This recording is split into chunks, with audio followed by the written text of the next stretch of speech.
أعوذ بالله من الشيطان الرجيم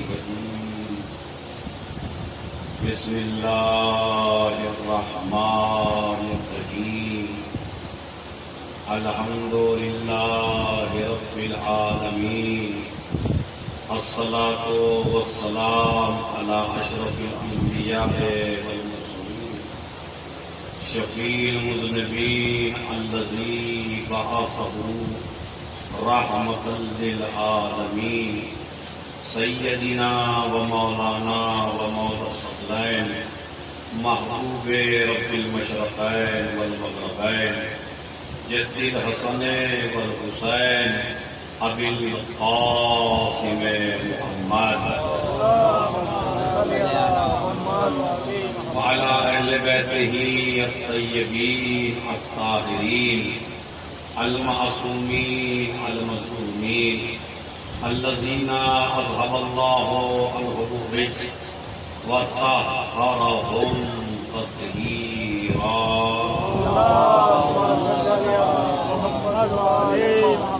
ولعنة الله على أعدائهم أجمعين من يومنا هذا إلى قيام يوم الدين أما بعد قال الله تعالى وتبارك في كتابه الكريم وهو أصدق القائلين وقوله الحق بسم الله الرحمن الرحيم قال ربكم ادعوني استجب لكم ان الذين يستكبرون عن عبادتي سيدخلون جهنم داخرين صلوات اللهم صل على محمد وعلى محمد. آپ سالانہ مجالس ہر سال ماشاءاللہ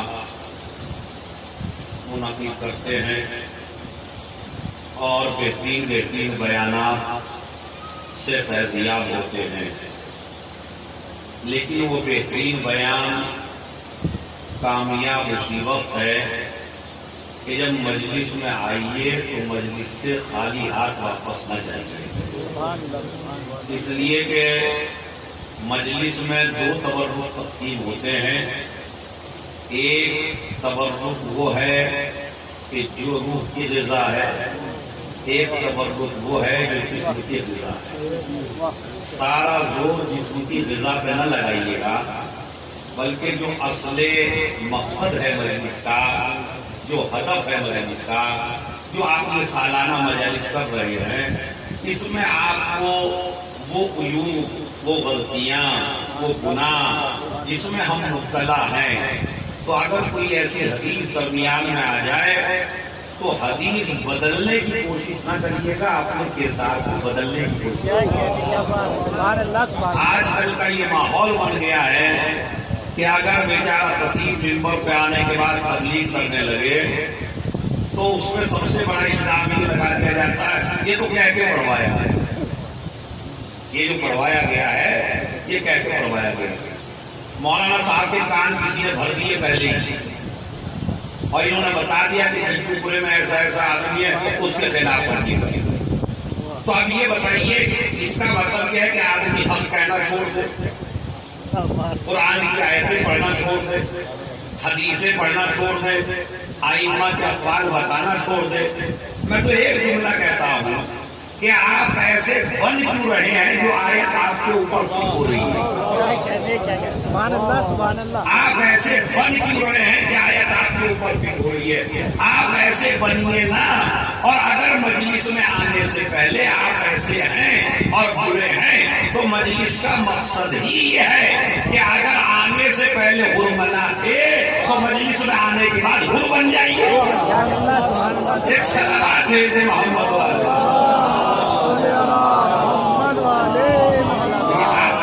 سمٹی بیٹھیے اور میرے آگے تھوڑا تھوڑا آگے آئے، ایسی بتائیے صلوات پڑھیں محمد والے۔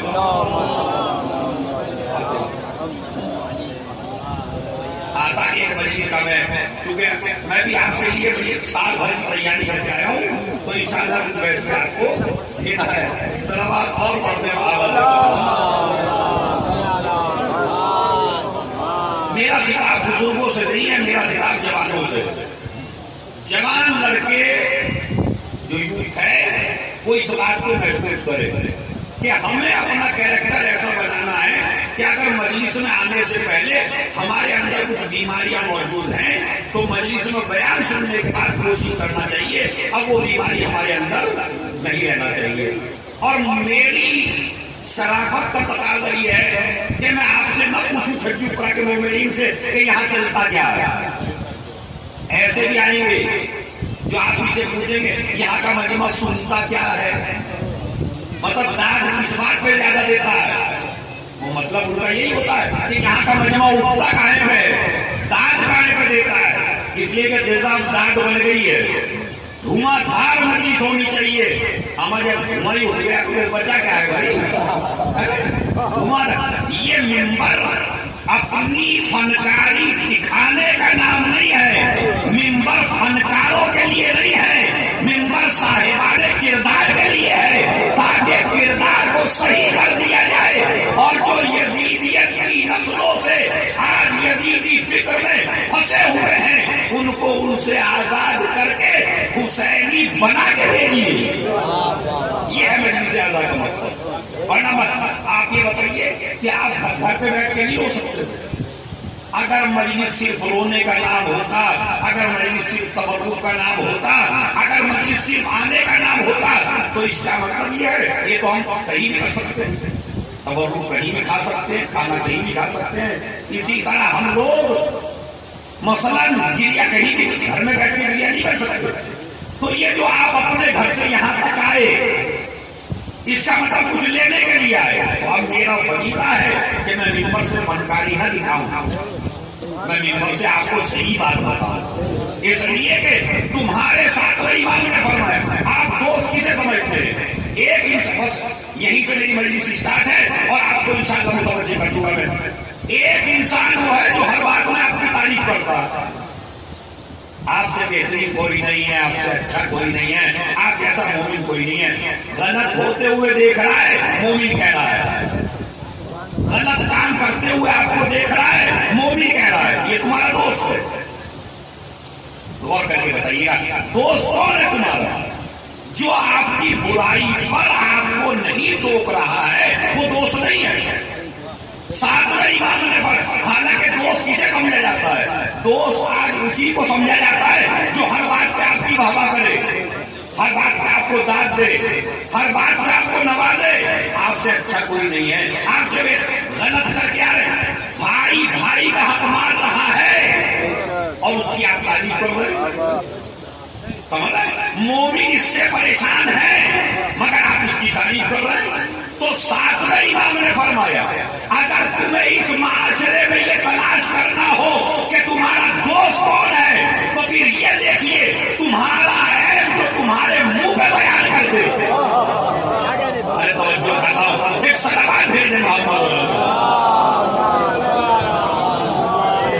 میرا جملہ نہیں ہے، تمہارے امام کا جملہ ہے، تمہارے ساتھ امام کا جملہ ہے کہ جو تمہارا عیب تمہارے منہ پہ بیان کر دے وہ تمہارا حقیقی دوست ہے۔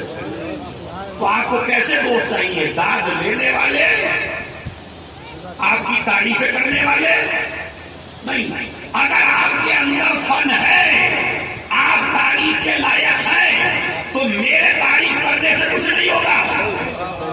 تعریف وہ ہے جو اللہ تعریف کرے، تعریف وہ ہے جو رسول تعریف کرے۔ کمال کا مسئلہ یہ ہے جب مجلس میں آئیے تو یہ تو سبھی کہتے ہیں ہم علی کو چاہتے ہیں، دنیا کا کون بشر ایسا ہے جو یہ نہیں کہتا ہم علی کو چاہتے ہیں، مگر مجلس کے بعد کردار میں اختلاف اتنا لے آئیے کہ جب اٹھ کے جائے وہ علی کہے ہم تمہیں بہت پیار کرتے ہیں۔ ایک صلوات بھیجنے محمد۔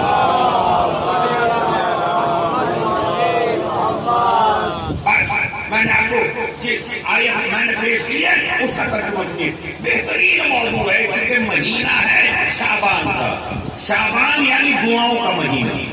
اب مجھے دعا کے موضوع پر پڑھنا ہے اور آپ کو بتانا ہے چند باتیں، اور وہ یہ ہے قال ربکم، تمہارا رب تم سے کہتا ہے۔ بس ماشاءاللہ میری زبان میں توجہ ہو گئے. دیکھیے پہلا ہی لفظ سن لیجیے. قال ربکم، تمہارا رب. یہ نہیں کہا رب کہتا ہے. کیا کہا؟ یہ قرآن کی فصاحت و بلاغت ہے. قرآن کی فصاحت و بلاغت جو عربی جانتے تھے، عربی گرامر سے واقف تھے، جہاں قرآن مجید نازل ہوا، جب وہ عرب ہو کے قرآن مجید کے الفاظ کو نہ پہچان سکے تو یہ بیچارہ خبیث وسیم رضوی، اسے کیا پتا قرآن کی لطافت کیا ہے، اسے کیا پتا قرآن کی فصاحت کیا ہے، جس کی سمجھ میں زیر و زبر کا فرق نہ آئے، جسے اردو ٹھیک سے نہ بولنا آتا ہو، وہ والا قرآن کو کیا سمجھے گا. میں پہلے ہی لفظ پر بحث کروں گا انشاءاللہ، آپ کو پتا چلے. ایک ایک لفظ کے 70 معنی ہیں قرآن مجید میں. قال ربکم، تمہارا. اچھا یہ بتائیے جو میں نے لفظ کا ترجمہ کیا، ربکم تمہارا رب، اس سے آپ کو نفرت محسوس نہیں ہو رہی ہے؟ یہ نہیں کہا رب کہتا ہے تمہارا. کتنی محبت ہے پروردگار کو. تمہارا پالنے والا کہتا ہے، تمہارا معبود کہتا ہے، تمہارا پروردگار کہتا ہے. قال ربکم، تمہارا رب کہتا ہے. کیا کہتا ہے؟ ادعونی، مجھ سے دعا کرو. پھر کیا کہتا ہے؟ استجب لکم، میں تمہاری دعاؤں کو قبول کروں گا. پھر سن لیجیے، تمہارا رب تم سے کہتا ہے تم مجھ سے دعا کرو، میں تمہاری دعا کو قبول کروں گا. آج کے بعد اگر آپ جوگی پورا، بگڑا، حسین ٹیکری یا چھجو پورا اگر کسی کو دیکھے کوئی کہے ارے میں اتنی دعا کرتا ہوں اللہ میری قبول نہیں کرتا، ایک طرف کوئی ہے جو کہتا ہے میری اللہ دعا قبول نہیں کرتا، ایک طرف اللہ کیا کہتا ہے تو مجھ سے دعا کر میں تیری دعا قبول کروں گا. جھوٹا کون ہے جو یہ کہہ رہا میں دعا کرتا ہوں مگر میری دعا قبول نہیں ہوگی؟ نہیں، قرآن مجید میں اللہ کیا کہتا ہے تم دعا کرو میں تمہاری دعا کو قبول. دیکھیں کچھ لوگوں کو رونے کی عادت ہوتی ہے، بینک بیلنس بھرا ہوا ہے، زمین جائیداد ہے، فصلیں بہت اچھی ہوتی ہیں، لیکن روتا ہے بچہ. ارے میاں یہ ہو گیا اور فلاں ہو گیا اور یہ گھاٹا ہو گیا اور یہ نہیں مل رہا. کچھ رونے والوں کو آپ بھی جانتے ہوں گے جن کی فطرت. اچھا جب وہ رو کے جاتا ہے تو آپ کیا کہتے ہیں بیٹھ کے اس کے بعد جب وہ چلا جاتا ہے؟ ارے کم وقت کی عادت ہی ہے، ارے اتنا بینک بیلنس بھرا ہوا ہے. کیوں؟ اس لیے کہ جو اللہ کے مقابلے میں آئے اس کو ذلت ہی ملے گی. کہتے آپ نہیں کہتے؟ تو آج کی میری مجلس کا جوانوں پیغام یہ ہے اگر تمہارے ماں باپ میں بھی یہ عیب ہے کہ روتے ہیں تو ان کو میری مجلس سننا کے بعد محسوس کیجیے، روئیے نہیں. اچھا وہ کس کے سامنے رہے؟ اپنے جیسے جو تمہارے نکلتے ہی کہتا ہے کم وقت کو رونے کی عادت ہے. تو کمال کا مسئلہ ہے میاں اگر آنسو ہی بہانا ہے تو اس کے سامنے بھائی جسے رحم آ جائے. اگر اتنے آنسو آپ اللہ کے سامنے بہاتے میرے نہیں ہو رہا ہے تو قبول ہوتے یا نہیں ہوتے؟ اور آپ بہارے میرے سامنے انتم الفقراء الی اللہ واللہ هو الغنی، تم تو سارے فقیر ہو، صرف اللہ ہے جو غنی ہے. اسی وجہ سے ہم غیر غیر کو غنی نہیں مانتے. اللہ غنی ہے، کوئی غنی نہیں ہے دنیا میں، صرف کون ہے؟ اللہ غنی ہے. قرآن کہتا ہے آپ گھبرائیے نہیں کہ میں نے کوئی لفظ ایسا کہہ دیا. انتم الفقراء، دنیا میں جتنے انسان ہیں فقیر ہیں. بادشاہ ہے وہ بھی فقیر ہے، شاہ ہے وہ بھی فقیر ہے، دولت مند ہے وہ بھی فقیر ہے. یقین نہیں آتا تو دیکھیے اکبر بادشاہ کا واقعہ ہے. ایک دفعہ اکبر بادشاہ کسی جنگل میں گیا تھا، پھنس گیا تھا. اس کی مدد ایک ضعیفہ نے کی تھی، واقعے میں زیادہ وقت لینا، اس کی مدد ایک بڑھیا نے کی تھی اور کہا تھا چلتے ہوئے جب تم پر کوئی وقت پڑ جائے تو میرے پاس آ جانا. اب اس بڑھیا کے وقت پڑا اور وہ گئی مانگنے کے لیے. اکبر اس وقت نماز پڑھ رہا تھا.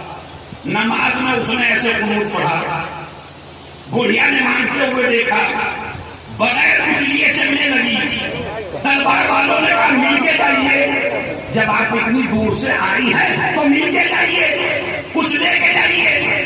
کہا نہیں اب مجھے لینے کی ضرورت نہیں ہے، ارے توجہ ہو جاؤ، اب مجھے لینے کی ضرورت نہیں ہے۔ کہا لینے کی ضرورت کیوں نہیں ہے؟ کہا اس لیے کہ میں تو بادشاہ سمجھ کے آئی تھی، لیکن میں نے تو یہ دیکھا یہ تو خود کسی کے دروازے کا فقیر ہے، تو اگر مجھے ماننا ہے تو اس سے کیوں مانگوں، اس سے کیوں نہ مانگوں جس سے بادشاہ نہیں مانگتے۔ ایک سلام بھیج گئے محمد،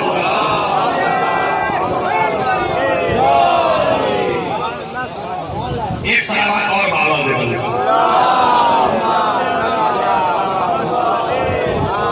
دیکھیں، جب میں اس کی تو میں نہیں ہوں کہ مجمع کم ہے تو آپ بھی یہ نہ سوچیے مجھے جو 1 لاکھ میں پڑھنا ہے وہی 10 میں پڑھنا ہے، کیونکہ جو آ گئے تو میں تو میسیج دینا ہی ہے۔ قالا ربکم، تمہارا رب تم سے، تو جوانوں پہلا میسیج مجلس کا یہ ہے، روئیے نہیں، اپنے جیسے کے سامنے گر گرائیے نہیں۔ اگر تم پریشان بھی ہو تو پریشانی اپنی یا علی سے بیان کرو، یا حسن سے بیان کرو، یا حسین سے بیان کرو۔ اما جس قوم کے بعد 14 دروازے ہو، اسے کیا ضرورت ہے کسی فقیر کے سامنے رونے کی؟ اور وہ بھی ہم جیسے مولوی کے سامنے بھی نہ روئیے، ذاکر کے سامنے بھی نہ روئیے، خطیب کے سامنے بھی نہ روئیے۔ اگر کوئی پریشانی ہے تو جنہیں اللہ نے مشکل کشا بنایا ہے ان سے مانگیے، یا اپنے معبود سے مانگیے، اپنے پروردگار سے مانگیے۔ تو سب سے بڑی کمی اپنی دور کیجیے، چاہے ہم جتنا بھی پریشان رہیں گے مگر اپنے جیسوں سے۔ یہ میری مجلس کا پہلا پیغام ہے۔ کیوں؟ اعلیٰ ربکم، تمہارا رب تم سے کہتا ہے ادعونی استجب لکم، تم مجھ سے دعا مانگو میں تمہاری دعاؤں کو قبول کروں گا۔ خدا جھوٹا ہے، جس قوم کا خدا جھوٹا ہو جائے اس کا رسول سچا کیسے ہوگا، اور جس قوم کا رسول جھوٹا ہو جائے اس کا امام سچا کیسے ہوگا۔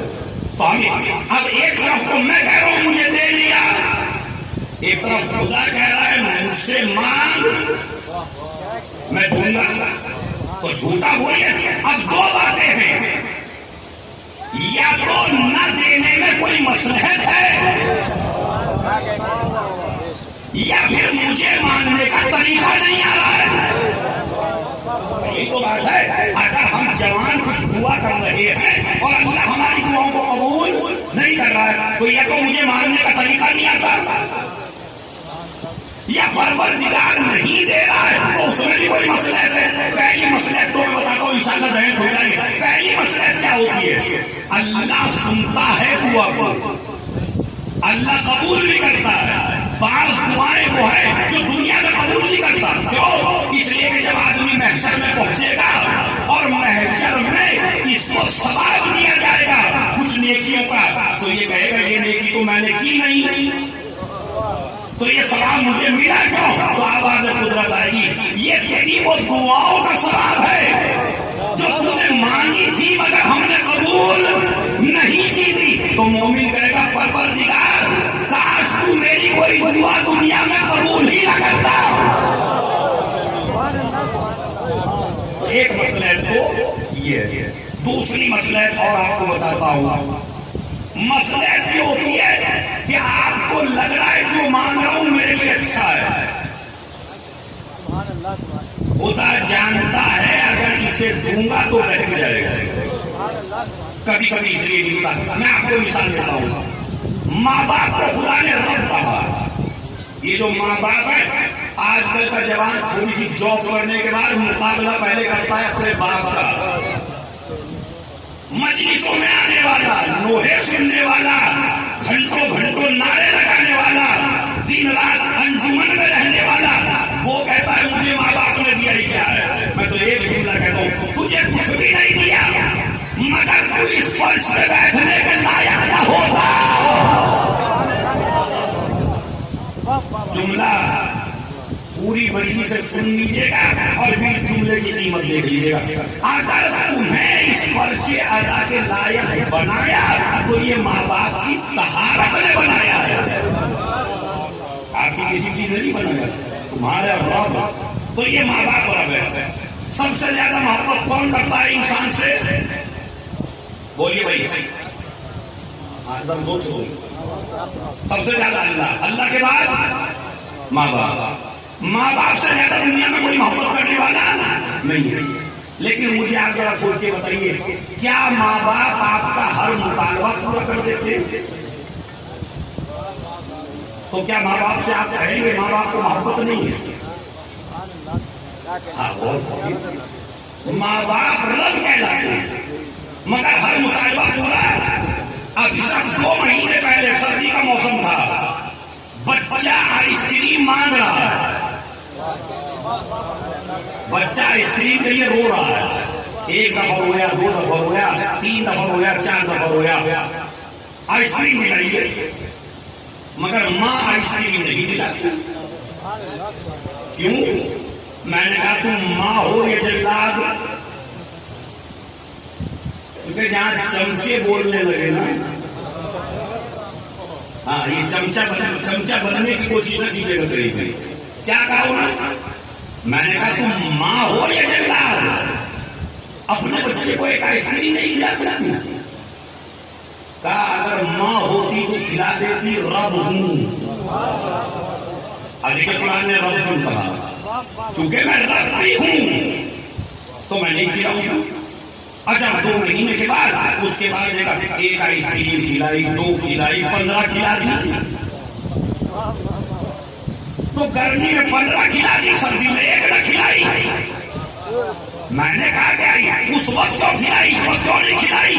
کہا چونکہ رب ہوں, جانتی ہوں کب نقصان دے گی کب فائدہ دے گی. جب فائدہ دے گی تو دے دیا, جب نقصان دے گی تو نہیں دیا. تو ہر مطالبہ ماں بھی پورا نہیں کرتی. وہ تو ماں کا بھی معبود ہے. جب دیکھتا ہے دولت پا کے فرعون بنے گا تو نہیں دیتا. جب دیکھتا ہے دولت پا کے خدیجہ بنے گا. سلامات بھیج گئے محمد.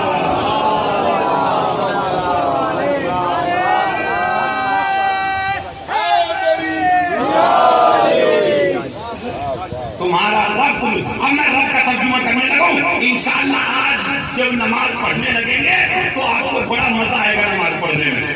بسم اللہ. رب کے معنی پالنے والا, رب کے معنی حفاظت کرنے والا, رب کے معنی نگہداشت کرنے والا. اور ایک ترجمہ کر رہا ہوں, خدا کی قسم میرا ہو جائے اگر آپ پہچانے. رب کے معنی ہے جو چیز کی جس وقت ضرورت ہو اس وقت دینا. نہیں آپ نے تو جس وقت جس چیز کی ضرورت ہو اس کے لیے وہی انتظام کرنا رب کہلاتا ہے. تمہارا رب تم سے کہتا ہے ادعونی استجب لکم, تم مجھ سے دعا کرو میں تمہاری دعاؤں کو قبول کروں گا. اچھا اس کے بعد دیکھیں قرآن کا لہجہ کیا ہوگا. ان الذین یستکبرون عن عبادتی, اور وہ لوگ جو میری عبادت سے اکڑیں گے سیدخلون جہنم داخرین, انہیں القریب جہنم میں ڈال دوں گا. پھر جوانوں سنو, میرا مقصد ہے مجلس اعضاء کا ایک کلمہ بھی آپ کی سمجھ میں آ گیا تو آپ کامیاب ہیں. پھر سن لیجیے, تمہارا رب تم سے کہتا ہے کہ مجھ سے مانگو, کسی اور سے نہ مانگو. اور جو لوگ میری عبادت سے اکڑیں گے, میری عبادت کا مطلب کیا؟ نماز, روزہ, حج نہیں آئے تو کوئی تذکرہ ہی نہیں. میری عبادت سے کریں گے مطلب کیا؟ میں نے کہا چھٹے امام صادق آل محمد.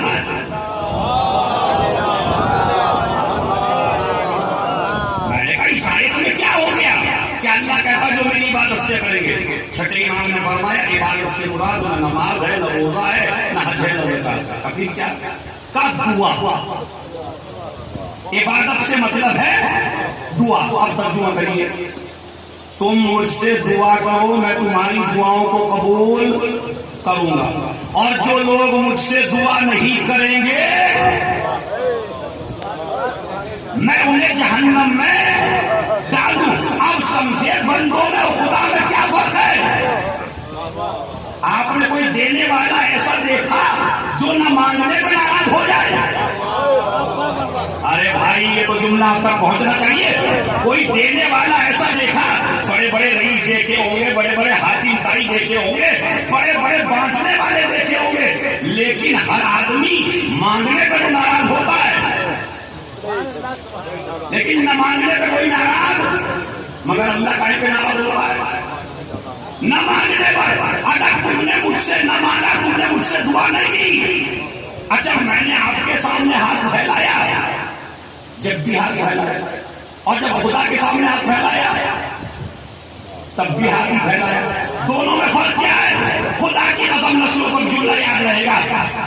دونوں میں فرق کیا ہے؟ بندوں سے مانگا تو بھی مانگا, خدا سے مانگا تو بھی مانگا. کہا دونوں میں فرق یہ ہے, جب آپ نے بندے کے سامنے ہاتھ پھیلایا تو اس ہاتھ پھیلانے کا نام ذلت ہے. خدا کے سامنے ہاتھ پھیلایا تو اس کا نام عبادت. صلوات بھیج دے محمد.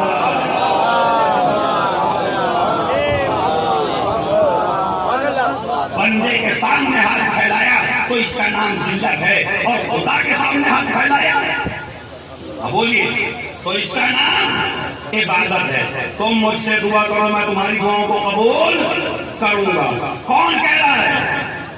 وہ کہہ رہا ہے جس نے بغیر مانگے اتنا کچھ دیا کہ جو کوئی مانگنے سے نہ دے سکے. میں بتاؤں آپ سے خدا نے بغیر مانگے کیا دیا. آپ کو اللہ نے انسان بنایا مانگنے سے یا بغیر مانگے؟ غور کرتے جائے گا, دیکھیے کتنی چیزیں میں آتا ہوں. انسان بنایا, بھیڑ بنا دیتا, بکری بنا دیتا, گدھا بنا دیتا, آپ کیا کر دیتے؟ مطلب لٹ لے کے چڑھ جاتے اس کے اوپر, خدا پہ حملہ کرتے جاتے. مگر آپ کو بکری بنا دیتا مثلا, کیا کر دیتے؟ تو پہلا شکر اس بات پہ کرو کہ اس نے انسان بنایا. مانگے یا بغیر مانگے؟ بغیر مانگے. انسانوں میں مسلمان بنایا, مانگے یا بغیر مانگے؟ بغیر مانگے. مسلمانوں میں مومن بنایا, مانگنے سے یا بغیر مانگے؟ مسلمانوں نے علی کا شیعہ بنایا, مانگنے سے یا بغیر مانگنے سے؟ بغیر مانگے. اچھا شیعہ بنانے کے بعد دو آنکھیں دی بغیر مانگے, دو کان دیے بغیر مانگے, دو ہاتھ دیے بغیر مانگے, دو پیر دیے بغیر. اچھا سب کچھ دے دیتا, عقل نہ دیتا. یہ جو آپ کیا عقل ہے سب کے جتنے بیٹھے ہیں, جتنے بیٹھے آپ کیا عقل ہے؟ آپ تو ایسے بول رہے ہیں جیسے میں نے کوئی بھاری سوال کر دیا.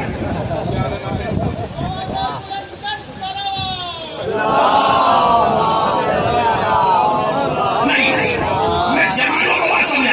آپ کی عقل ہے؟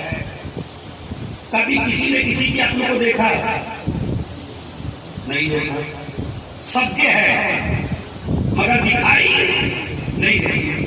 ابھی 15 شعبان آ رہا ہے, انٹرنیٹ پر آپ جوانوں کو بہکایا جاتا ہے, بعض مسلمانوں کی طرف سے, بعض دوسرے مذہب کی طرف سے. ارے یہ مذہب شیعت بڑا جھوٹا مذہب ہے جو یہ کہتا ہے ہمارا 12واں امام غائب ہے, ہمارا 12واں امام غائب ہے. ارے ان شیعوں سے پوچھو اگر غائب ہے تو دکھائی کیوں نہیں دیتا؟ تو آپ ان سے الٹا گوگل پر اور یوٹیوب پر اور واٹس ایپ پر ایک سوال کیجیے گا, بھائی آپ عقل مند ہے یا نہیں؟ تو وہ جواب دے گا ہاں عقل مند ہوں. کیا کبھی عقل دیکھی؟ ہر آدمی کے عقل موجود ہے مگر دکھائی. ارے جب تو چاہیے تو تجھے تیری عقل نظر نہ آئے تو جو ایمان کلے عقل ہو اس کے بارے میں کہتا ہے یا نہیں؟ اچھا ابھی آپ سے پوچھتا ہوں, آپ کے بدن میں روح ہے؟ جتنے بیٹھے ہیں میں تیار کر رہا ہوں آپ جیسے جوانوں کو واٹس ایپ پہ جواب دینے کے لیے, انٹرنیٹ پہ جواب دینے کے لیے. آج اپنے امام کے وجود کو ثابت کریے. تمہارا فریضہ, تو امام زمانہ کے سپاہی بنو گے تو سپاہی کی ڈھیوٹی ہے نا کہ بیچارے کس کے سپاہی بننا ہے. صحیح ہے. ارے تمہارا امام اتنے سال ہو گئے بوڑھا نہیں ہوا, اتنے سال سے تم عقیدہ رکھتے ہو, کیا جواب دو گے اسے جو کہ تمہارا امام کو بوڑھا ہو جانا چاہیے؟ اتنے سال ہو گئے بوڑھا نہیں ہوا.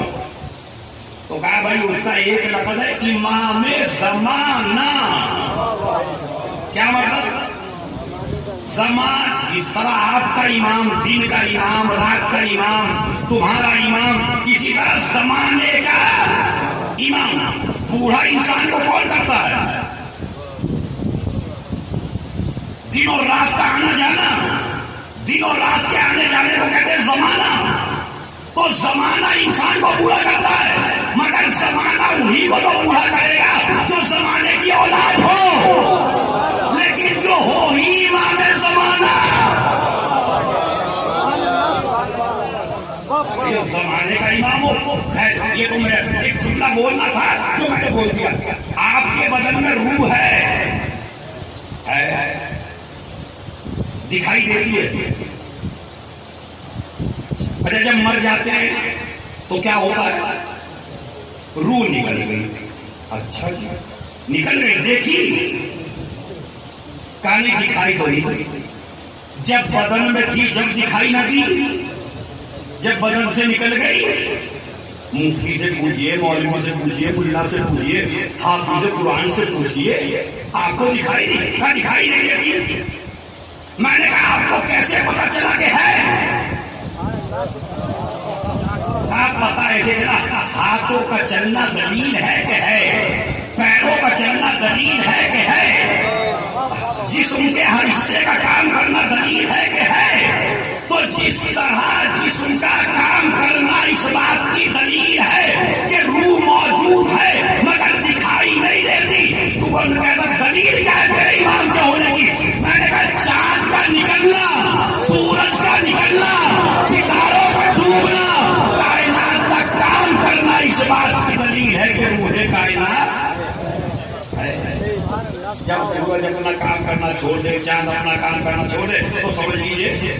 تو یہ تو میں نے دلیل دی ہے آپ جیسے جوانوں کو کہ کبھی کبھی جواب دیا کریے, حوصلہ پیدا کریے اپنے اندر. تمہارے امام کی کوئی توہین نہ کر پائے. ہمارا امام ہے, ارے جب وہ غائب ہے تو تم پہ کنٹرول کیسے کرتا ہے؟ 3 چیزیں بتا دی میں نے آپ کو. دیکھیے آپ کا امام غائب ہے تو آپ پہ کنٹرول کیسے کرتا ہے؟ آپ ظاہر ہیں وہ غائب ہے, اور جو غائب ہو وہ ظاہر پہ کنٹرول نہیں کر سکتا. میں نے کہا تم کتنی چیزوں سے بنے ہو؟ 2 چیزوں سے, ایک جسم سے, ایک روح سے. جسم حاضر ہے, روح غائب ہے. کنٹرول کس کا کس پہ ہے؟ جسم کا کنٹرول روح پہ ہے یا روح کا کنٹرول جسم پر ہے؟ تو اگر تمہاری روح غائب رہ کر ہدایت کر سکتی ہے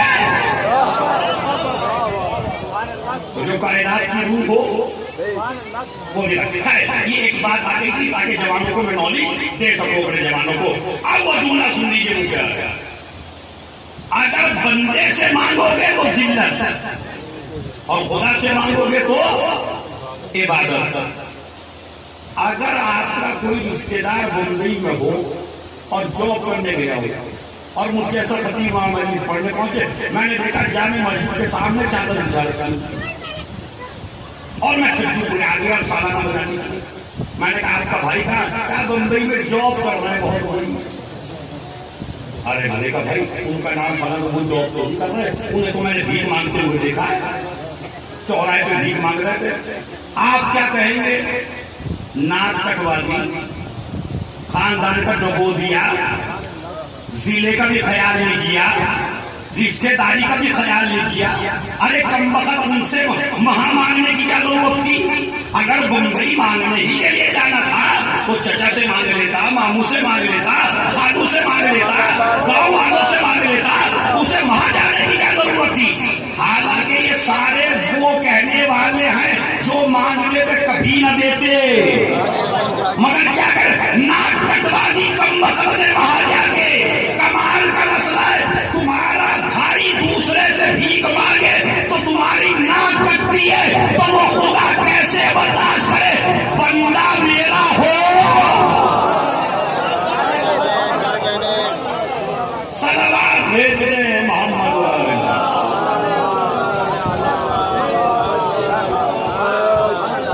بندہ میرا ہو اور دوسرے کے سامنے نہیں مانگے. لیکن یاد رکھیے دنیا کے ہر آدمی سے مانگنے کا ایک وقت معین ہے. ڈاکٹر فیس لیتا ہے آپ سے مگر اس کے یہاں بھی منہ اٹھا کے ہر وقت نہیں جا سکتے. ایک وقت معین ہے. حاکم بھائی بڑا سخی ہے مگر ایک وقت معین ہے. جس امام کی تمہارے امام کی چوتھے امام کی کل ولادت کی تاریخ گزری ہے امام زین العابدین علیہ السلام. اب میرا حق دیجیے نہ دیجیے میرا آپ کو کوئی حق نہیں بنتا. آپ کا حق ہے آپ اس جملے کو سمجھ رہے ہیں. لیکن امام کی حدیث سنیے. دنیا میں جتنے بھی دینے والے ہیں جب وہ دیتے ہیں تو ایک وقت معین ہوتا ہے اس وقت آنا اس وقت نہ آنا. لیکن تمہارا چوتھا امام پتہ کیا ہے؟ خدا کی قسم کروڑوں سلام ہو. سالانہ مجالس ہیں تبلیغی مجالس ہیں تو بہترین جملہ سنیے. آواز آتی ہے امام کی صحیح پیسہ کیا دیا گیا الہی جتنی داد بھی دیں گے نا قیامت تک بھی داد دیں گے امام کو تو جملے کا حق ادا نہیں ہوگا. اب مجھے نہیں پتا کتنی داد دیں گے مجھے نہیں اپنے امام کو. کیا کہتا ہے تمہارا مولا؟ الہی غلقت الملوک وابوابها وغابت علیہا حراسها وبابک مفتوح للسائلین. رات کا سناٹا چھایا ستارے نکلنے لگے تمہارا چوتھا امام آیا باہر اور باہر آنے کے بعد کا پروردگار ستارے نکل رہے ہیں رات کا سناٹا چھایا ہوا ہے اور اس وقت تمام بادشاہوں نے اپنے دروازے بند کر لیے ہیں مگر تیرا کمال ہے پروردگار کہ تیرا دروازہ اب بھی کھلا ہوا. اب میرا جملہ سماعت فرمائے. ایک ایک آدمی کا ہاتھ اٹھنا چاہیے. جملہ کیا ہے؟ ایسوں سے کیوں مانتے ہو جو وقت معین کرتے ایسے سے مانگو جس کا کوئی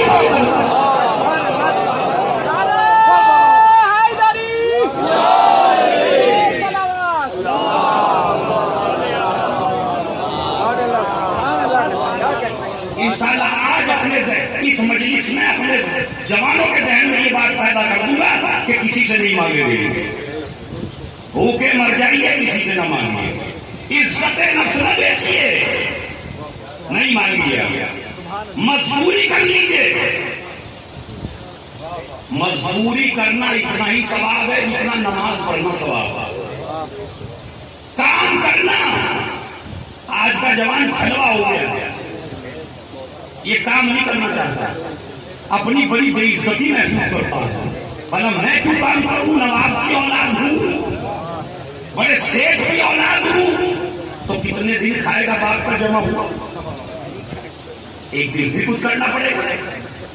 اللہ نے کام کرنے کو عبادت قرار دیا.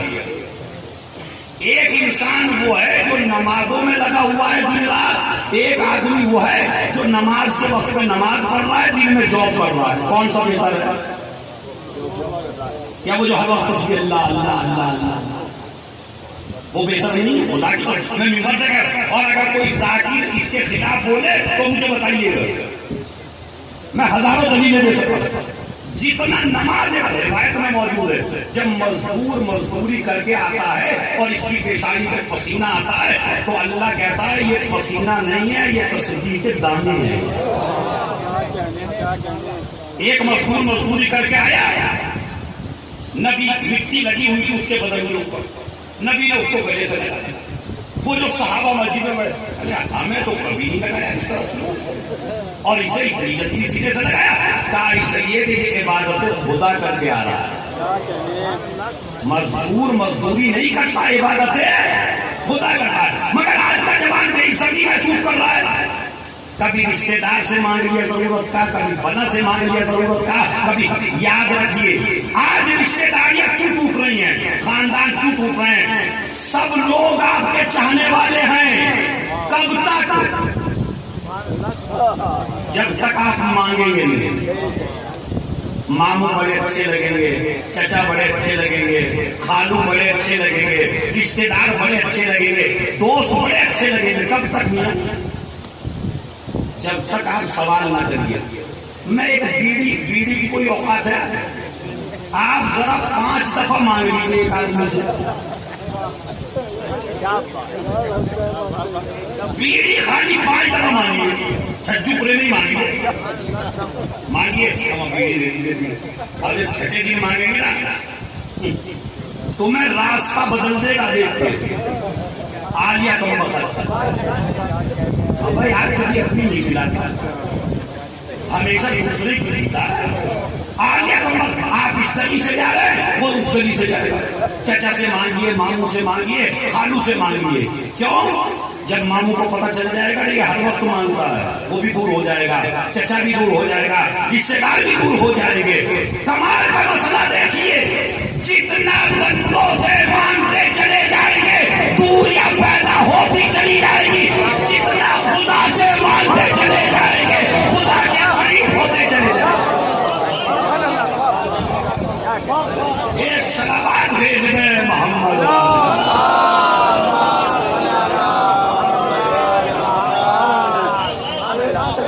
جتنا بندوں سے مانگتے چلے جائیں گے دوریاں پیدا ہوتی چلی جائیں گی. جتنا خدا سے مانگتے چلے جائیں گے اتنا ہی خدا کے قریب ہوتے چلے جائیں گے. تو لہذا بندوں سے نہیں مانگنا ہے, کام کرنا ہے. کام کو غلط نہ سمجھنا, کام کو عیب نہ سمجھنا. لو چھجو پورا والو پتہ نہیں ممبر سے میرے ذہن میں بات کیوں آ گئی, تو اس جملے کو برداشت کیجیے گا. ایک آدمی سے توجہ چاہتا ہوں, کام کرنا عیب نہیں ہے, کام کرنے میں کوئی عیب نہیں ہے, مزدوری کرنے میں کوئی عیب نہیں ہے. آج سمجھ میں آیا علی کی مزدوری کا فلسفہ. نہیں بھائی ایک آدمی آج سمجھ میں آیا علی کی مزدوری. مولا امیر المومنین ہو, سورج کو پلٹانے والے ہو, دیوار کو سونا بنا دیتے ہو, پوری کائنات اشاروں میں ہے. یہ یہودی کے بعد میں آپ کو پانی دینے کی ضرورت کیا ہے؟ تمام شیعوں کو پیغام دینا چاہتا ہوں, بھیک مانگنا عیب ہے, مزدوری کرنا ہے.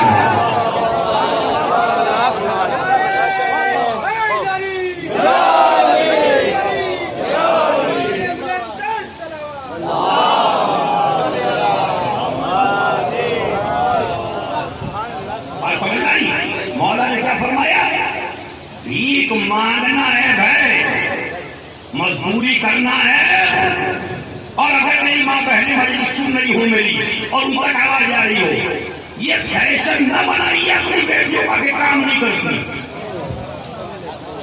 یہ محبتیں نقصان دہ ہیں. جب سسرال میں جائے گی تو ان کے دلوں میں اتنی محبت نہیں ہے جتنی آپ باپ کے دل میں. اگر اس کو ناکام کرنے کی عادت ہوگی تو بتائیے پریشان ہوگی یا نہیں ہوگی؟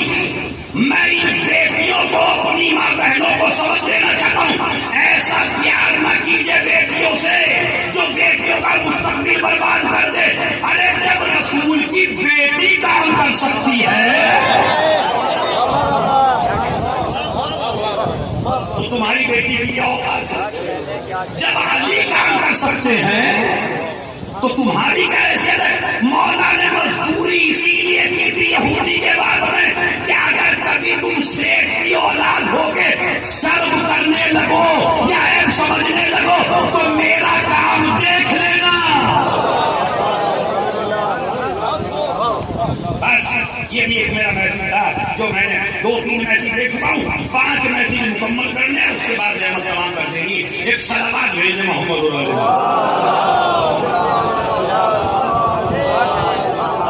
اگر اچھی سی پڑھے تو بہت اچھی بات بتاؤں.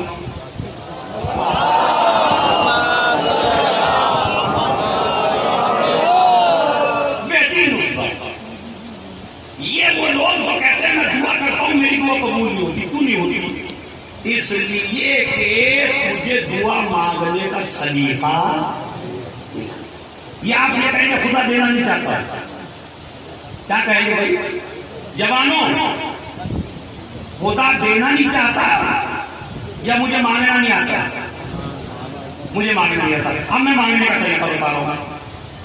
جب بھی خدا سے مانگیے تو پہلا طریقہ یہ ہے, پہلے دوسرے کے لیے مانگیے.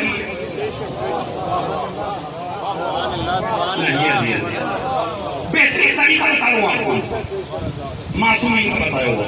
پہلے دوسرے کے لیے مانگیں. دوسرے کے لیے کب مانگیں گے آپ؟ جب اس کی دل میں تھوڑی سی محبت ہوگی. اسلام کیا کہتا ہے؟ دوسرے کے لیے مانگ، اپنے دشمن کے لیے مانگ، اپنے دوست کے لیے مانگ، خاندان کے لیے مانگ. پہلے دوسرے کو مقدم کر. ابھی اپنا نام نہ لینا. ہم کیا کرتے ہیں جو بھی پورے میں 4000 کی گاڑی میں کر کے گیا، مطلب دوسرے کی مانگوں. بغیر گیا کام چھوڑ کے دوسرا میرے کہاں آ گیا. 1 لاکھ کا سفر طے کر کے گیا مکے مدینے اور کربلا. مولوی صاحب حضرتار صاحب کہیں 12 بجے بیٹھتے نہیں. ہمیں 1.5 لاکھ روپے لگا کے مکہ مکرمہ مدینہ منورہ کربلا گیا دوسرے کے لیے مانگنے. مگر اسلام کا حکم ہے اگر تم چاہتے ہو تمہاری دعا قبول ہو تو پہلے دوسرے کے لیے مانگو. اسلام کا مقصد کیا ہے؟ لڑائیاں ختم ہو جائیں گی، فتنے ختم ہو جائیں گے، دوریاں ختم ہو جائیں گی، خاندان میں محبتیں پیدا ہو جائیں گی. کب؟ جب آپ پہلے دوسرے کے لیے مانگے. آج کا زمانہ کیا ہے؟ میں اپنے دکھ سے پریشان نہیں ہوں، دوسرا سکھ سے کیوں ہے، اور اس کے بعد میں نوے خان بھی ہوں. دوسرے کا چین مجھ سے بھی دیکھا جاتا. میں نوحے خان بھی ہوں، میں انجمن بھی ہوں، میں ذاکر بھی ہوں، میں خطیب بھی ہوں، میں مولائی بھی ہوں، میں نعرے بھی لگاتا ہوں. یاد رکھے ان تمام چیزوں سے علی والے نہیں بنو گے. علی والے کا کمال یہ ہے کہ دوسرے کے سکھ سے پریشان نہ ہو. جلنا چھوڑیے بھائیوں، یہ مجلس کا پیغام ہے. جوانوں جلیے نہیں کسی سے بھی. جلنے سے تمہارا ہی نقصان ہونے والا ہے. اس لیے کہ جو دینے والا ہے نا وہ رشوت میں بکتا نہیں ہے. مثلا اگر اللہ نے مجھے علم دے دیا، آپ جل رہے ہو، کیا ہوگا جلنے سے؟ خدا میرا علم لے لے گا. اللہ مجھے روزی بہت دے رہا ہے، آپ جل رہے ہیں، آپ کیا کر لیں گے میرے جل کے؟ روزی اللہ نے رکھی نہیں بندوں کے ہاتھ میں، پتہ نہیں گود مروا دے گا دوسروں کو. مثلا اگر بھنیڑی والوں کے ہاتھ میں چھجو پورا والوں کے رکھ دیتا کہ بھنیڑی والوں کے ہاتھ میں ہے چھجو پورا والوں کی روٹی، تمہیں جینے دیتے ہو؟ جہاں جس سے لڑائی ہوئی اسی کی روٹی بن کر مر جاتے ہیں. ایک ملک کی دوسرے ملک میں رکھنے کا مرتے نہ مرتے. اللہ کا کمال یہ ہے کہ اس نے روزی کا اختیار بندوں کے ہاتھ میں نہیں رکھا، اپنے ہاتھ میں رکھا ہے، خدا کے ہاتھ میں ہے. 2 چیزوں کے بارے میں کبھی ڈریے نہیں. ایک عزت کے بارے میں اور ایک روٹی کے بارے میں. عزت بھی اللہ نے اپنے ہاتھ میں رکھی، روٹی اور رزق بھی اللہ نے اپنے ہاتھ میں رکھا. ورنہ دربار یزید ہے، سجاد نیچے بیٹھے، یزید اوپر بیٹھا ہے. یزید سمجھ رہا ہے عزت دار میں ہوں. امام سجاد نے صحیح پر سجاد میں فرمایا الہی ان رفعتنی فمن الذی یدعنی وان وضعتنی فمن الذی یرفعنی. اے پالنے والے جسے تو ذلیل کر دے اسے کوئی عزت دار نہیں بنا سکتا، اور جسے تو عزت دار بنا دے اسے کوئی ذلیل نہیں کر سکتا. اور اب دیجیے گا داد دیکھتا ہوں کتنا دیں گے. امام سجاد کہتے ہیں عزت بھی تیرے ہاتھ میں، ذلت بھی تیرے ہاتھ میں. میں زمین پہ بیٹھ کے بھی عزت دار ہوں، یزید منبر پہ بیٹھ کے بھی ذلیل ہے.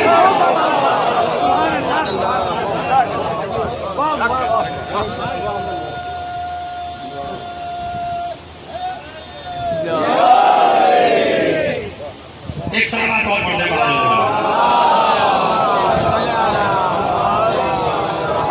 کیا میری ملکہ نظیر ہے؟ کسی کی روٹی بھائی کسی کے ہاتھ میں نہیں ہے، کسی کا جتنا حصہ ہاتھ میں ہے. ہم آپ کو بتاؤ امتحان ہے تمہارا جتنے مجلس میں بیٹھے ہیں. اور کریں گے بچہ پہلے دنیا میں آتا ہے یا ماں کے سینے میں دودھ؟ سائنس کیا کہتی ہے؟ آپ کا تجربہ کیا ہے؟ پہلے دودھ بعد میں بچہ. پروردگار قانون رکھتا کیوں نہیں ہے؟ پہلے بچے بعد میں دودھ نہیں، پہلے دودھ کو پیدا کیا بعد میں بچے کو، تاکہ تمہیں سمجھا سکے تیری روزی میں نے تجھ سے پہلے بیچی ہے، لہذا روزی کی وجہ سے عقیدہ نہ بیچنا۔ ایک صلوات بھیج دے محمد۔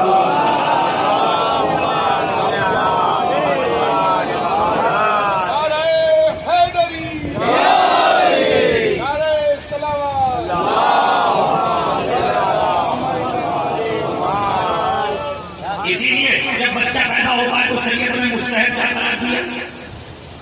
دیکھیں جتنے مولوی میری مجلس سنتے ہیں، ہو سکتا ہے کوئی بیچارہ پریشان ہو جائے میرے طریقے سے۔ مولوی پریشان ہوں گے آپ نے کیسے؟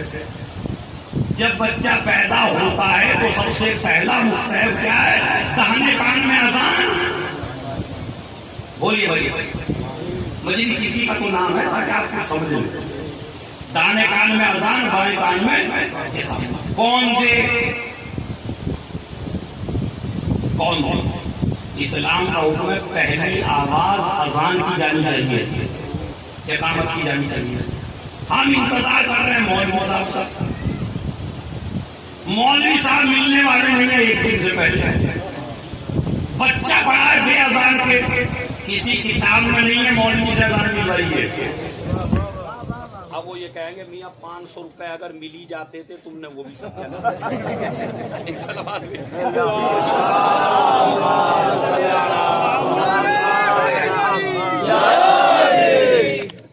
ایک صلوات اور بابا نے بنا۔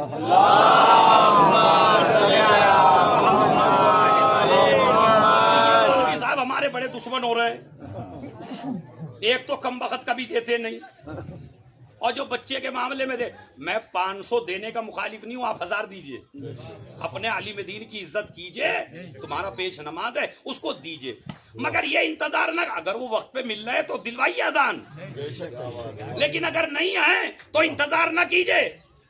اسلام کہتا ہے پہلی آواز جانی چاہیے بچے کے کان میں، اللہ اکبر۔ میری آواز جا رہی ہے آپ کی خدمت میں؟ پہلے کہیے اللہ اکبر، تاکہ جوان شادی سے پہلے بچہ پیدا کرنے کی بات میں سوچے، اذان پہلے یاد کرے۔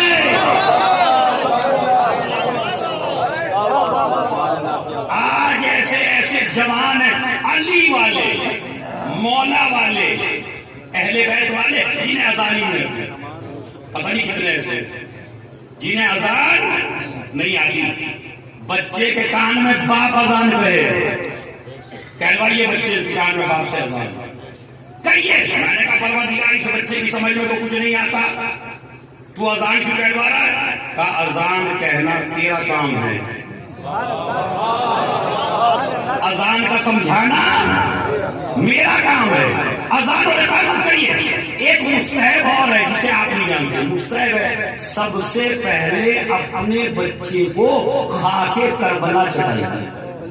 وہ جو سجدہ کا رکھی رہتی ہے نا، اس میں سے ہلکا سا لیے سائڈ میں ملائیے، بچے کو چٹا دیجیے۔ مستحب ہے، جس طرح اذان کہنا مستحب ہے اسی طرح یہ چٹانا مستحب ہے۔ پروردگار اذان کیوں کہیں، خاک سوا کیوں چٹائیں؟ کا فلسفہ سمجھ۔ اذان کان میں اس لیے کہنا، اس لیے کہ بڑی چھوٹی سی دنیا میں تھا، اب بڑے بڑی دنیا میں آ گیا۔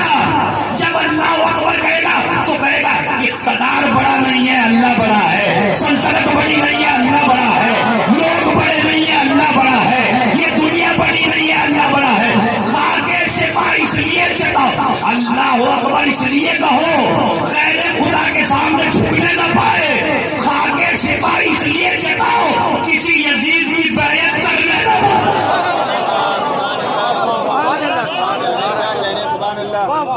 صلوات بھیج دیں۔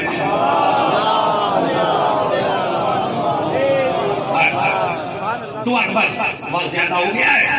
دعا کا پہلا طریقہ تھوڑا سا وقت لے سکتا ہوں، ہوگی اجازت آپ کو؟ ہاں بس کچھ ہی لوگوں نے اجازت دی تو میں ختم ہی کر دیتا ہوں۔ صلوات پڑھیں محمد علیہ وسلم۔ اچھا صلوات سے اندازہ لگا لوں آپ ذرا اچھی سی دعوت کریے.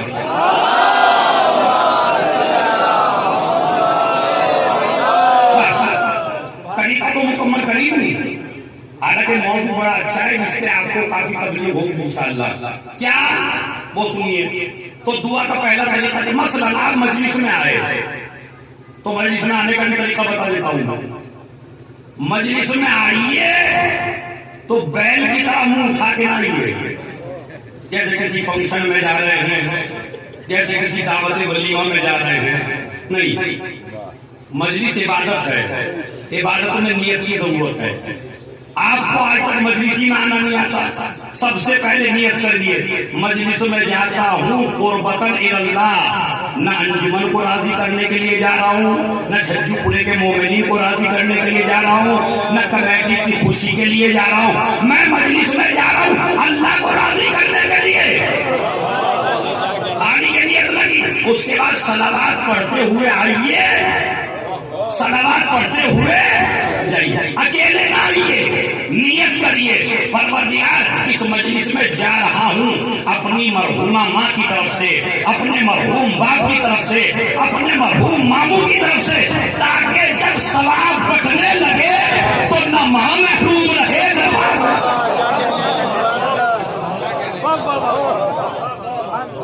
یہ جو تمہارے بزرگ مر گئے ہیں، مطلب پچھلے سال مجلس اعظم میں تھے، اس سال نہیں ہے، تو کیا مجلسوں کا ثواب ہونا نہیں چاہیے؟ چاہیے. تو آپ نیت کریے تمام مردوں کی طرف سے جا رہا ہوں، زندوں کی طرف سے جا رہا ہوں. سنت کو پتہ اس لیے کہ ثواب دینے والا کوئی بادشاہ نہیں ہے، ثواب دینے والا خدا ہے، اس میں کوئی کمی. تو پہلے دوسرے کے لیے مانگیے. دعا کا طریقہ سن لیجیے، پہلے دوسرے کے لیے، بعد میں ہاں بھائی کس سال بعد میں اپنے لیے.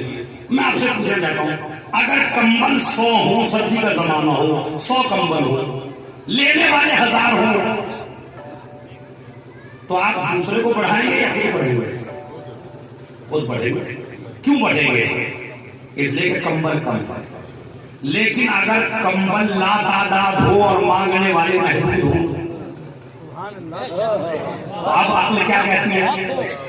ارے بھائی لائن میں رکھ کے کیا کریں گے، کمبل اتنے زیادہ ہیں کہ مانگنے والے ختم ہو سکتے ہیں مگر کمبل ختم نہیں ہو سکتے. تو آپ نے کیا کہتی ہے؟ اب دوسرے کو آگے بڑھائیے. اب اللہ نے پتا کیوں کہا جب دعا مانگ تو پہلے دوسرے کے لیے مانگ. کیوں؟ اس لیے کہ میرا خزانہ محدود نہیں ہے، مانگنے والے کم ہیں، میں ایسا دینے والا ہوں جو سب کو دیتا ہوں. چلیے بات تمام ہو گئی. جناب زہرا جب دعا کرتی تھی تو پتہ کیسے کرتی تھی؟ فلاں مدینے والوں کو بچہ مل جائے، فلاں مدینے والوں کو اولاد مل جائے، فلاں فلاں فلاں فلاں لائن لگا دیتی تھی. امام حسن نے پوچھا اماں ہمارے لیے نہیں مانگا، اور مانگا بھی تو سب سے بعد میں. کہا بیٹا حسن الجار ثم الدار، پہلے پڑوسی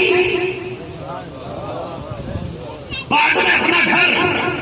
اور بیٹا حسن جب یہ لسٹ پہنچتی ہے خدا کے سامنے اور خدا دیکھتا ہے میرے بندے نے فلاں کے لیے مانگا، فلاں کے لیے مانگا، فلاں کے لیے مانگا، اپنے لیے بعد میں مانگا. اللہ کہتا ہے سب کو دوں گا لیکن لسٹ الٹ دے. مطلب کیا؟ کہا پہلے اس کی دعا قبول کر جس نے اپنا نام آخر میں رکھا ہے. ارے جملہ بڑا قیمتی ہے. اللہ کہتا ہے جب یہ بندہ ہو کر بندے پہ اتنا مہربان ہے تو مجھے خدا ہو کر اس پہ کتنا. بس میں سماؤں. پہلے دعا کا طریقہ بولیے بھائی، اس طرح آج سے کس طرح دعا مانگیں گے؟ پہلے دوسروں کے لیے بعد میں اپنے لیے. اچھا، لیکن اگر گناہوں کی معافی مانگنی ہو تو الٹا ہو جائے گا، پہلے اپنے لیے بعد میں دوسروں کے لیے. کیوں؟ آج دنیا میں فساد اسی لیے برپا ہو رہا ہے کہ میں اپنے کو اچھا سمجھتا ہوں دوسرے کو برا. اسلام کہتا ہے پہلے اپنے کو برا سمجھ پھر تجھے دوسرے خود بخود. اب پڑھیے، آپ مل کے پڑھیے بسم اللہ الرحمن الرحیم. ربنا اغفر لی، پڑھیے ربنا اغفر لی ولوالدی وللمؤمنین یوم یقوم پالنے والے مجھے معاف کر دے، میرے ماں باپ کو معاف کر دے، بعد میں کہا مومنین کو معاف کر دے. یعنی کیا مطلب؟ پہلے اپنے کو غلط سمجھ، پھر اپنے رشتے داروں کو سمجھ، بعد میں دوسروں کو. بس یہ دعا کا طریقہ یاد رکھیے گا، یہ معصومیت کا مطلب. اگر آپ چاہتے ہیں اللہ تمہاری دعا کبھی رد نہ کرے تو پہلا دعا کا طریقہ یہ ہے، پہلے دوسرے کے لیے مانگیے، بعد میں اپنے لیے مانگیے. جب گناہوں کی معافی مانگنا ہو تو پہلے اپنے لیے مانگیے، بعد میں دوسروں کے لیے. مجلس تمام ہو گئی، ماشاءاللہ آپ نے بہت اچھا سنا. پھر اور ایک مسئلہ، میں اتنی دعائیں کرتا ہوں، پدھرے جاتا ہوں، دعا قبول نہیں ہوتی. جو بھی پورے جاتا ہوں دعا قبول نہیں ہوتی. کربلا تک چلا گیا، دعا قبول نہیں ہوتی. تو اس کا مطلب ہے اس کے دینے میں کمی نہیں ہے، تجھے مانگنے کا طریقہ نہیں آتا. کیا نہیں آتا؟ سب سے پہلا طریقہ یہ ہے کہ اگر تو چاہتا ہے تیری دعا قبول ہو تو حلال کمائی کھانا، حرام نہ کھانا. دعا کرنا کمال نہیں ہے. دیکھیں یہ دعا جب جناب آدم چلنے لگے آسمان سے زمین کی طرف، شیطان کہنے لگا پروردگار تیرے بندوں کو بہکاؤں گا. کہاں کہاں سے بہکائے گا؟ جملہ سنیے گا. کہاں کہاں سے بہکائے گا؟ کہا آگے سے، پیچھے سے، دہنے سے، بائیں سے. پھر سنیے شیطان کیا کہتا؟ تیرے بندوں کو بہکاؤں گا. کیسے؟ کہاں سے؟ آگے سے، پیچھے سے، دہنے سے، بائیں سے. اللہ نے کہا تو نے دو راستے چھوڑ دیے، ایک راستہ نیچے کا ہے، ایک راستہ اوپر کا ہے. جو میرا بندہ ہوگا سجدے میں سر رکھ دے گا تو معاف کر دوں گا، ہاتھوں کو اٹھا کے دعا کر دے گا تو. صلوات بھیجتے ہیں.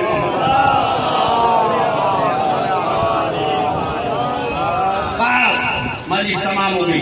پہلی شرط یہ ہے کہ آپ جب دعا کیجئے تو دعا میں حلال کھائیے، حرام نہ کھائیے. ایک صحابی ہے ابو دجان انصاری، یہ مسجد میں جاتا تھا اور جب نبی صبح کی نماز پڑھاتے تھے تو نبی دعا کراتے تھے، یہ دعا میں نہیں بیٹھتا تھا. ادھر نماز تمام ہوئی جیسے ہم کرتے ہیں، مولوی سے مسافر نہیں جانا چاہتے ہم نماز میں.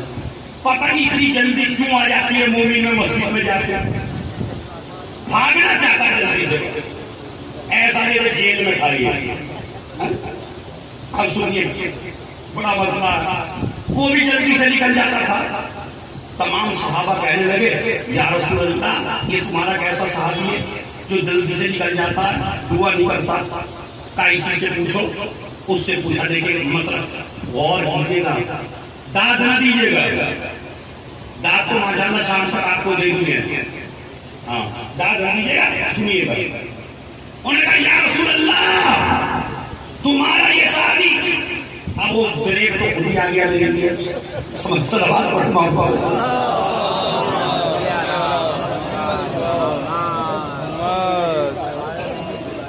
ارے صلوات پڑھ محمد علیہ. خیر بڑے بڑے خود ہی لگ گیا. چونکہ شعبان کا مہینہ مسائل لمبے نہیں پڑھنا، خالی 2 منٹ کا مسائل ہے. ابو دجانہ انصاری، دجانہ بڑا صحابی ہے، کتنا عظیم صحابی ہے. جب جنگ احد ہو رہی تھی تو ابو دجانہ انصاری کی تلوار ٹوٹ گئی. آیا نبی کی خدمت میں، یا نبی اللہ میری تلوار ٹوٹ گئی ہے، انتظام فرمائے. نبی نے کھجور کی لکڑی اٹھائی اور اسے دے دی. اگر چھجو پورے کا مومن ہوتا تو کیا کہتا؟ یا رسول اللہ مروانے کا ارادہ ہے. یہی کہہ دیجیے نا کہ گلا کٹوا دوں جا کے. ارے ماں دشمن تلوار لیے ہوئے. ایک مرتبہ نبی نے کھجور کی لکڑی اٹھائی اور کہا جاؤ ابو دجانہ اس سے جنگ کرو. اگر ہم ہوتے تو نہ جاتے، مگر ابو دجانہ نے کہا یہ نہ دیکھو نبی نے کیا دیا ہے، یہ دیکھو کن ہاتھوں سے ملا ہے. یہ نہ دیکھیے گا. اب جو ابو دجانہ انصاری بھائی نے تلوار چلائی اور یہ کھجور کی لکڑی چلائی تو وہ تلواریں بھی وہ کام نہیں کر سکتی جو کھجور کی لکڑی نے کیا. دشمن کٹ کٹ کے گرنے لگے. اسی وقت علی کی تلوار ٹوٹ گئی. وہ بھی مولا رسول کے پاس آئے, تلوار دے دیجیے, تلوار دے دیجیے. ایک دفعہ کہا, دو دفعہ کہا, تین دفعہ کہا. کسی صحابی نے کہا کہ جب ابو دجانہ کی ٹوٹی تو جلدی سے دے دی لکڑی. علی کی بھی تلوار ٹوٹی, انتظام کر دیجیے. کہا اس کا انتظام میں نہیں کروں گا, اس کا انتظام میں نہیں کروں. ابھی رسول بیٹھے ہی تھے, جبرائیل آئے, لا فتح نبی نے کہا جب میرے صحابی کی تلوار ٹوٹی تو میں نے انتظام کیا, جب اس کے سپاہی کی تلوار ٹوٹی تو وہی. دیکھیں بات تو میں نے آپ سے لی, اب مسئلہ سمجھیے.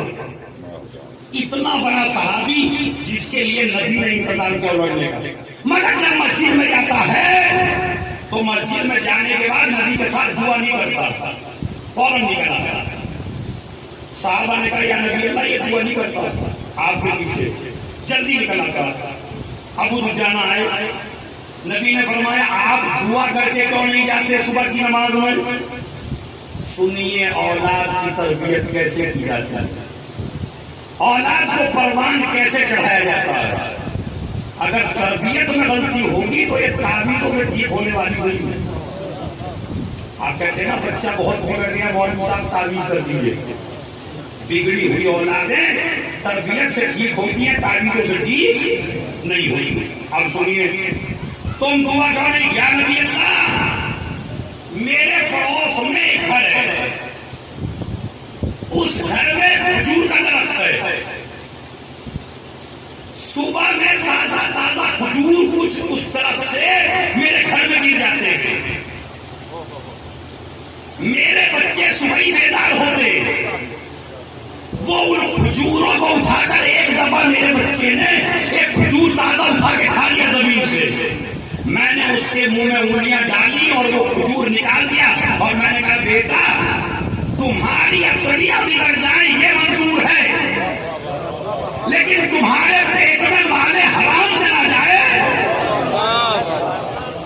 مجھے یہ منظور نہیں ہے. طے کرا دی, طے کرا دی.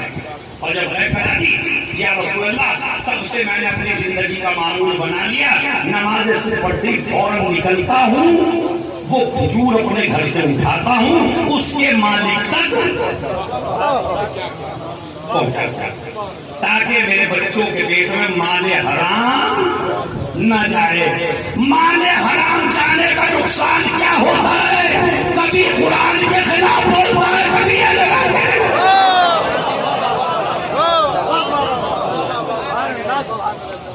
شیعہ مذہب میں پیدا ہونا کمال نہیں ہے, وسیم رضوی پیدا ہوا تھا شیعہ میں. کیا ہوا, جب رضا نبی ہوتی ہے, جب مال حرام کھایا جاتا ہے تو اس کی سب سے پہلی عادت ہوتی ہے حق کے خلاف بولنا. میں اپنے بچوں کو حرام نہیں کھلانا چاہتا, اس لیے وہ کھجور پیدا. یا رسول اللہ بڑی مشکل میں ہوں.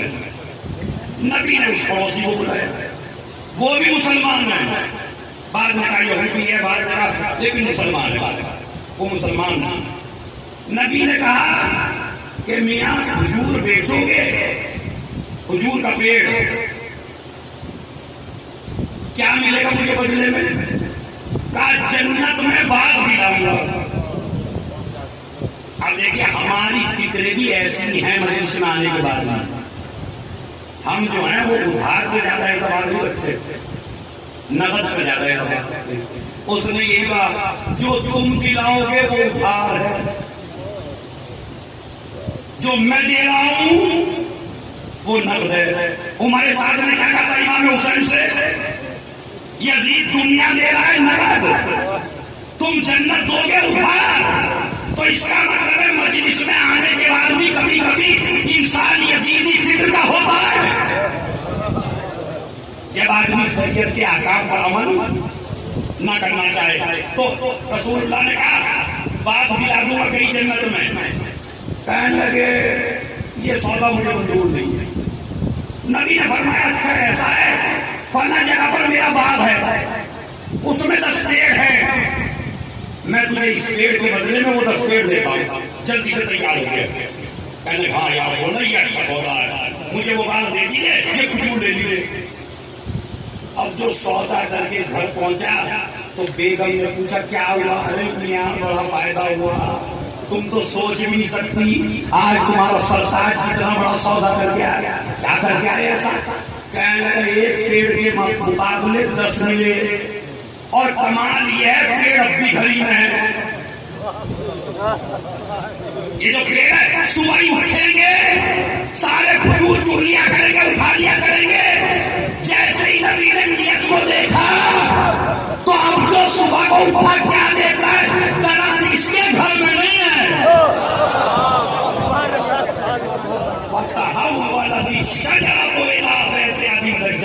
یہ پورا درخت مل چکا ہے، بچار چکا ہے ابو رجانہ کے گھر میں.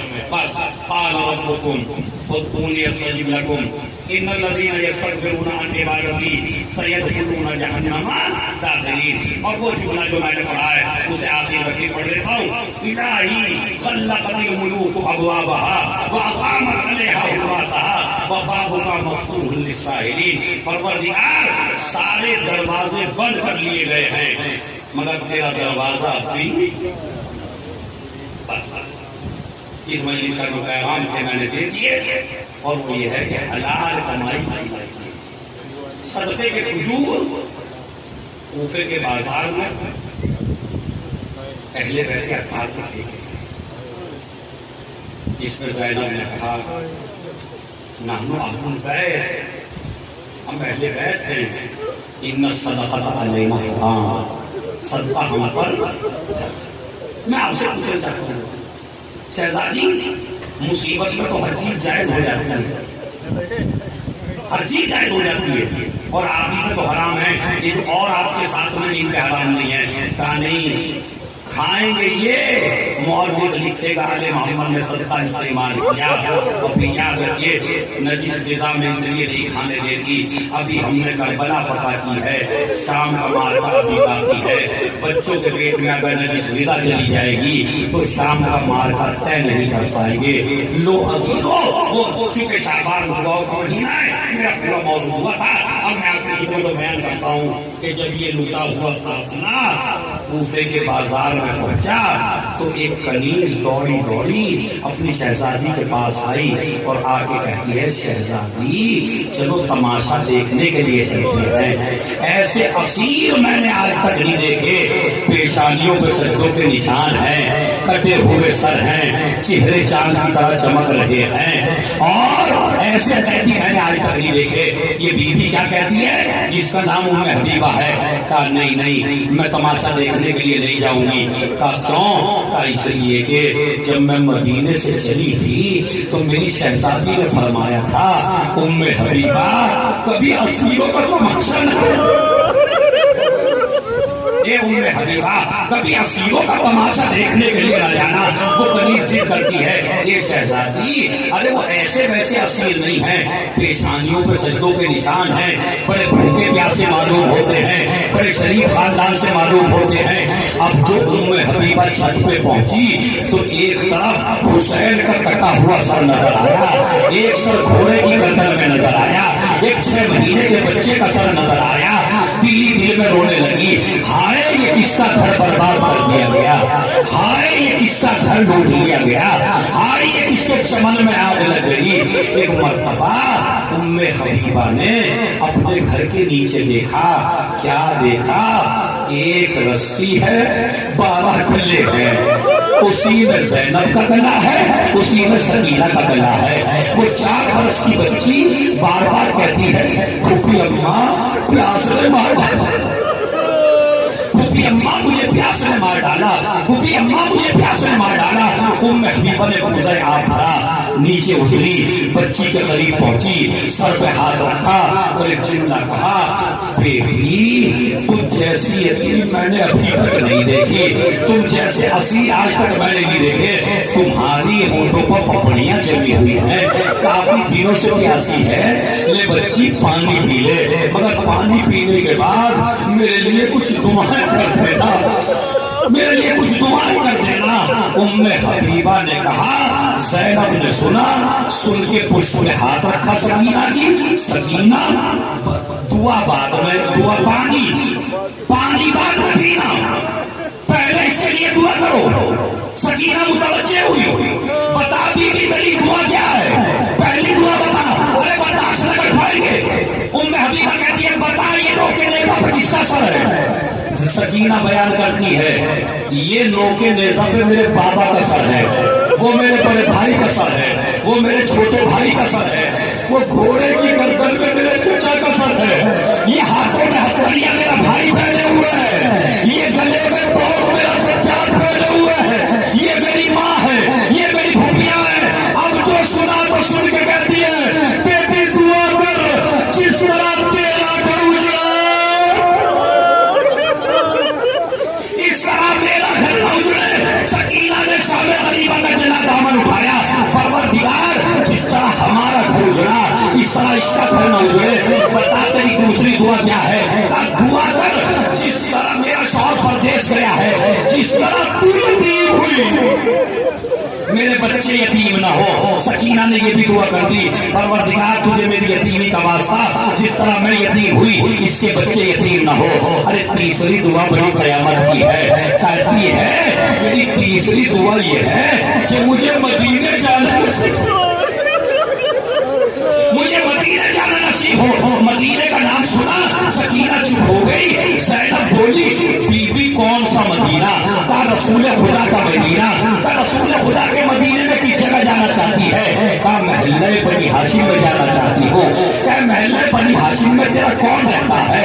کہا محلہ بنی ہاشم میں نبی کا نواسا میرا شہزادہ حسین، میری شہزادی۔ کہا تیری شہزادی کا نام کیا ہے؟ کہا اس مجمع میں اپنی شہزادی کا نام نہیں بتا سکتی، لیکن چپکے سے بتاتی ہوں، ارے میری شہزادی کا نام زینب ہے۔ ایک مرتبہ زینب نے سن کے کہا، بی بی اگر تیری شہزادی تیرے سامنے آ جائے تو کیا اپنی شہزادی کو پہچان لے گی؟ کہا بھلا کیسی باتیں کرتی ہو؟ بازار اور میری شہزادی، جس کے عباس جیسا بھائی ہو، جس کے حسین جیسا بھائی ہو، بھلا میری شہزادی بازاروں میں کیوں آنے لگی؟ ایک مرتبہ زینب نے بالوں کو ہٹایا، اے ام حبیبہ، ارے میں زینب یقین نہ سر حسین کو دیکھا، بھیا میری گواہی دے دو۔ حسین کی آواز آئی، اے ام حبیبہ میں تیرا حسین، یہ میری بہن زینب۔